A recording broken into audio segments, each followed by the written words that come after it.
Assalamualaikum warahmatullahi wabarakatuh.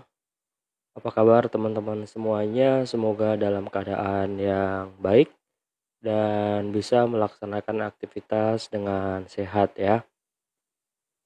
Baik teman-teman, ketemu lagi dengan saya Taat Budiono, dosen kalian di mata kuliah Bahasa Indonesia. Hari ini secara khusus kita akan membahas tentang ragam bahasa ya. Kita akan mengupas lebih dalam apa itu ragam bahasa. Setelah minggu lalu kita membahas tentang kedudukan, kemudian fungsi dan juga sejarah bahasa Indonesia. Sekarang kita akan masuk ke ragam bahasa. Baik, kita akan langsung saja mulai.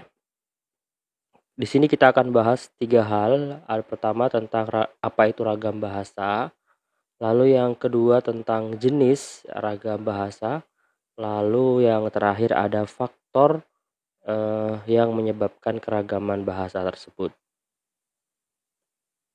Baik, kita akan mulai dari definisi dulu ya. Ragam bahasa itu sebenarnya adalah variasi bahasa ya. Kita tahu bahasa Indonesia sendiri sebagai bahasa yang cukup populer dan kemarin teman-teman sudah melihat fakta-faktanya.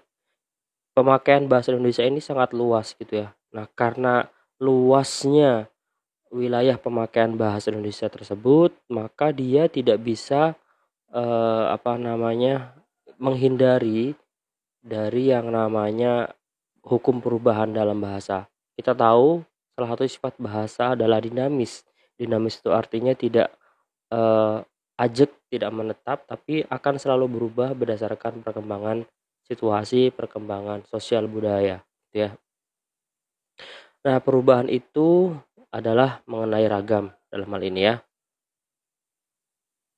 Puji Sudarmo dalam Suwito menjelaskan bahwa yang disebut ragam adalah bentuk-bentuk atau variasi bahasa. Jadi ragam itu adalah variasi bahasa ya, yang masing-masing memiliki pola yang menyerupai pola umum bahasa induknya.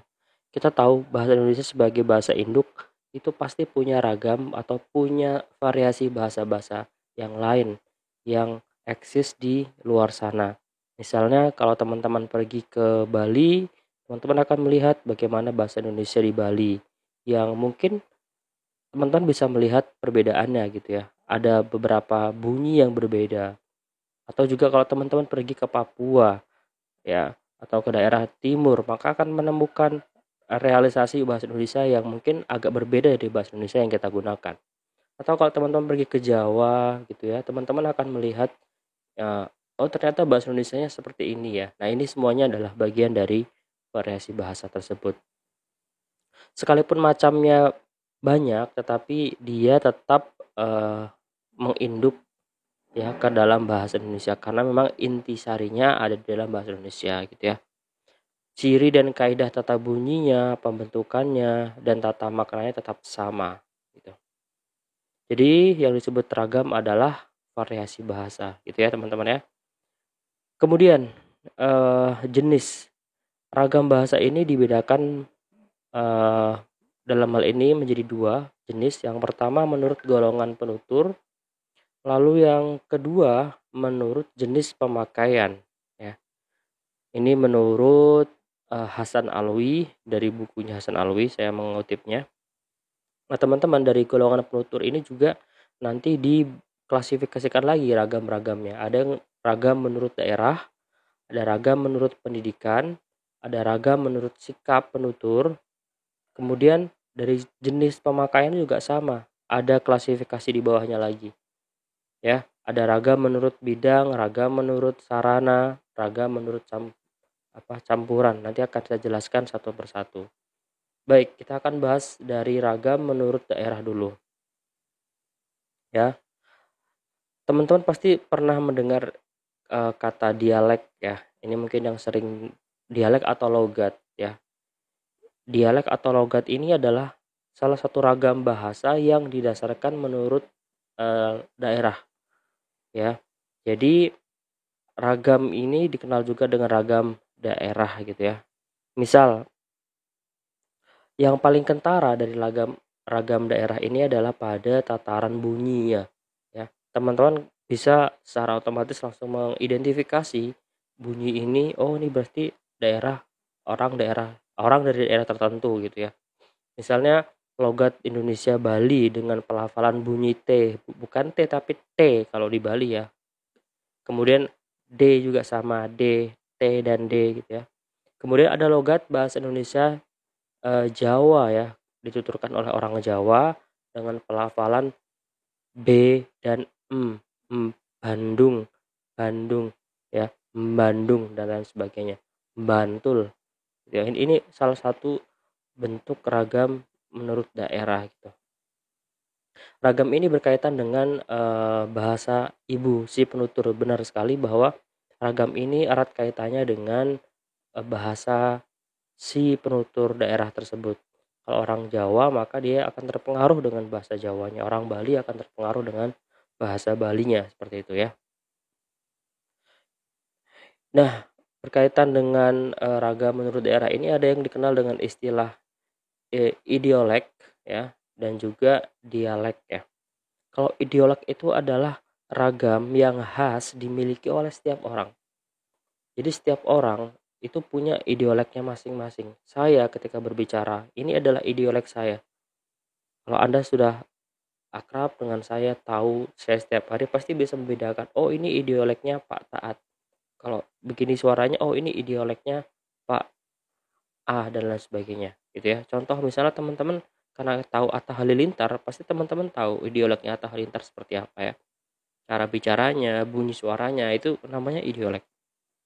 Begitu juga dengan Pak Jokowi misalnya, ini juga ini disebut idiolek. Jadi ada semacam kekhasan yang digunakan oleh setiap individu, ini namanya idiolek ya. Lalu yang kedua yang tadi saya singgung tentang dialek ya. Dialek adalah bahasa sekelompok masyarakat yang tinggal di suatu daerah tertentu ya. Besarnya persamaan disebabkan oleh letak geografis yang berdekatan yang memungkinkan terjadi komunikasi antara penutur idiolek tersebut. Misalnya bahasa Jawa ada dialek Solo, ada dialek Jogja ya. Bahasa Sunda juga sama, ada dialek Priangan, ada dialek Banten. Ini dua-duanya akarnya bahasa Jawa atau bahasa Sunda, tapi punya variasi yang berbeda-beda. Kemudian ragam menurut tingkat pendidikan ya. Kita tahu tingkat pendidikan itu berpengaruh terhadap bagaimana bahasa digunakan oleh individunya. Ya, orang-orang yang mohon maaf tidak punya akses pendidikan itu mereka akan teridentifikasi dari cara berbicaranya, begitu ya.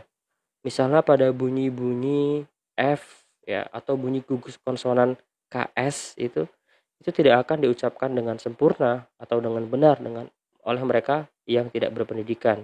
Ya, bentuk seperti fadil, fakultas, film, fitnah, kompleks itu akan diucapkan dengan fadil, fakultas, film, fitnah, kompleks dan sebagainya. Ini adalah ragam berdasarkan tingkat pendidikan. Nah, dalam tataran gramatikal juga tampak ya, orang-orang yang tidak berpendidikan biasanya tidak punya intuisi untuk menyusun kalimat dengan tepat gitu ya, strukturnya. Misalnya dia akan mengucapkan kalimat menjadi seperti ini, saya mau tulis itu surat ke pamanku. Padahal yang sebenarnya yang tepat adalah saya mau menulis surat itu kepada paman saya gitu ya. Ini ketidaktepatan pada gramatikal gitu. Nah, dalam hal ini ada semacam ragam yang disebut dengan ragam baku. Ya, ragam baku itu artinya ragam yang punya kaidah, diformalkan, diikuti dan dipakai di banyak tempat, di pemerintahan, lembaga perwakilan rakyat, badan kehakiman, ya, radio, pers dan lain sebagainya. Ini menggunakan ragam bahasa baku, gitu ya.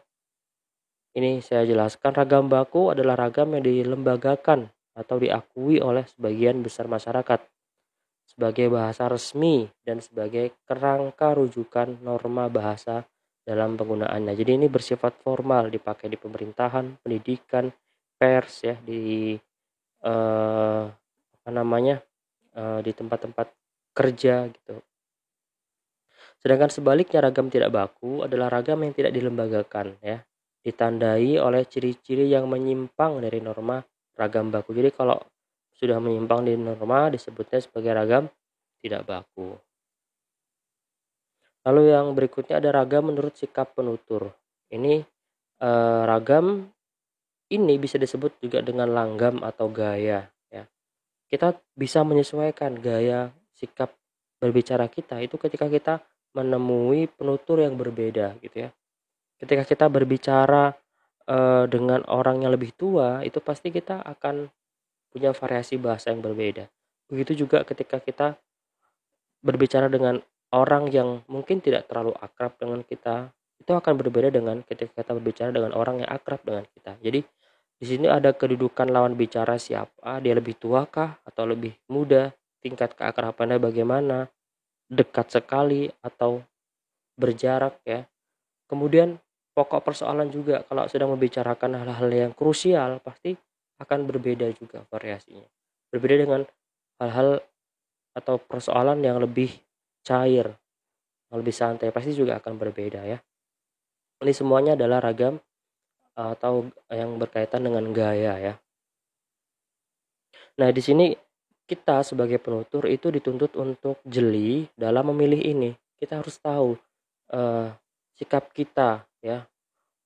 Kapan kita harus memakai bahasa yang santai, bahasa yang hangat, bahasa akrab itu harus tahu, lihat konteksnya ya. Ketika berbicara dengan pejabat, dengan teman maka harus dibedakan. Perbedaan ini tercermin dalam kosakata dan tata bahasa. Misalnya contoh dalam memberikan laporan ke atasan, marah, membujuk, menulis surat cinta dan ya. Jadi ya untuk bisa mendeteksi ragam ini kita bisa lihat dari kosakata yang dipakai ya. Ketika marah maka kosakatanya akan berbeda. Laporan ke atasan juga berbeda. Membujuk juga berbeda, gitu ya. Lalu yang berikutnya ada ragam menurut jenis pemakaiannya. Nah, orang yang berbicara pada bidang tertentu harus memiliki atau menguasai ragam yang berhubungan dengan bidang itu. Ya, misalnya kita berbicara tentang dunia pendidikan, maka ada kosakata-kosakata tertentu yang memang sering dipakai dalam dunia pendidikan. Dalam lingkup keagamaan juga sama. Setiap bidang itu punya kosakata-kosakata tertentu yang itu khas gitu, tidak sama dengan kosakata-kosakata dari bidang-bidang yang lain gitu ya. Misalnya dalam bidang agama kita kenal ada kata akidah, akad, nikah ya, biara.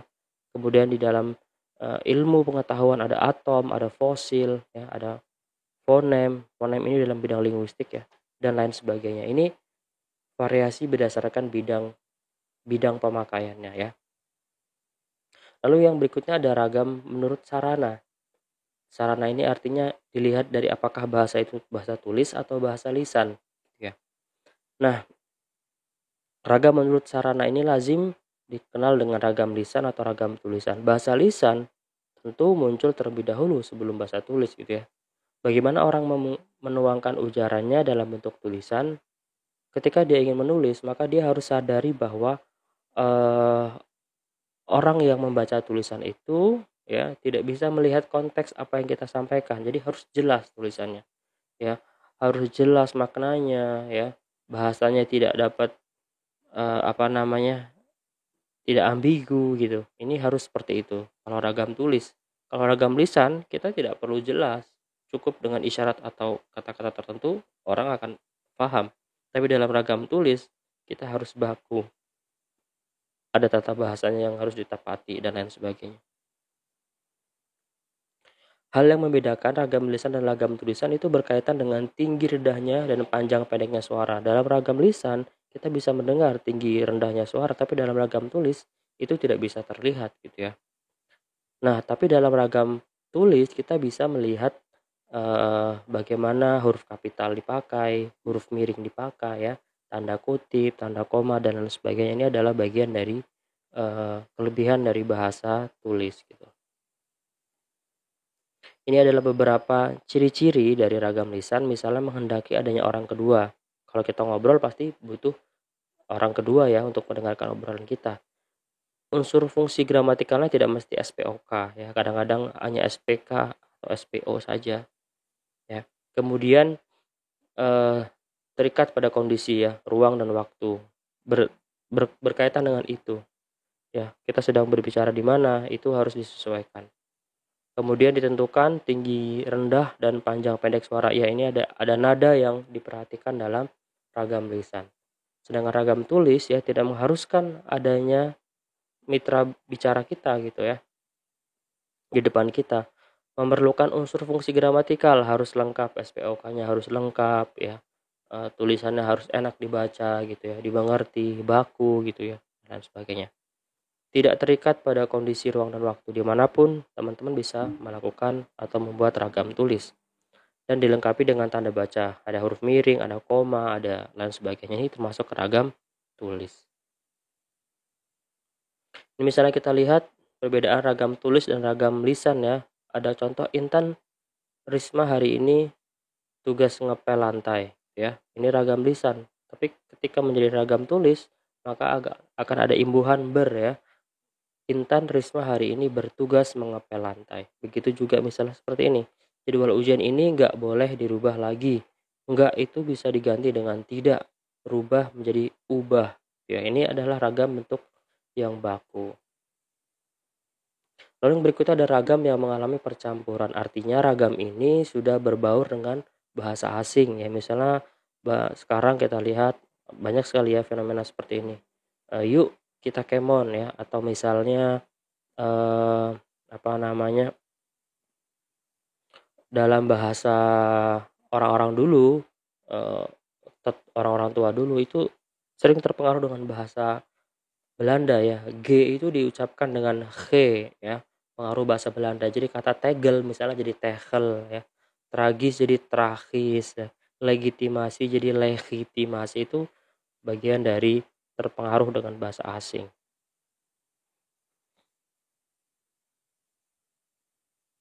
Lalu yang berikutnya, yang terakhir adalah faktor keragaman ya. Ini yang paling penting. Pemakaian bahasa tidak hanya dipengaruhi oleh faktor linguistik saja ya, tetapi juga dipengaruhi oleh faktor-faktor non-linguistik. Faktor non-linguistik itu maksudnya seperti apa? Yaitu faktor sosial dan faktor situasional ya. Faktor sosial meliputi tingkat pendidikan ya. Semakin tinggi pendidikan seseorang, maka akan semakin bisa dikatakan baku bahasanya. Sedangkan semakin rendah pendidikannya, maka bahasanya akan cenderung tidak baku. Kemudian ini juga mempengaruhi ragam-ragam tadi. Umur ya, semakin berumur maka ragamnya akan semakin jelas. Jenis kelamin ya, wanita, pria ini punya bahasa yang berbeda-beda. Kemudian faktor situasional ya. Kapan, di mana, dengan siapa, dalam situasi seperti apa, ini mempengaruhi ragam apa yang akan kita gunakan. Karena itu faktor sosial dan situasional ini perlu diperhatikan melihat dalam rangka melihat keragaman sebuah bahasa. Saya rasa seperti itu teman-teman untuk penjelasan materi di pertemuan kali ini. Semoga apa yang saya sampaikan bisa teman-teman pahami. Selanjutnya nanti kita akan lakukan diskusi di forum diskusi. Terima kasih. Assalamualaikum warahmatullahi wabarakatuh.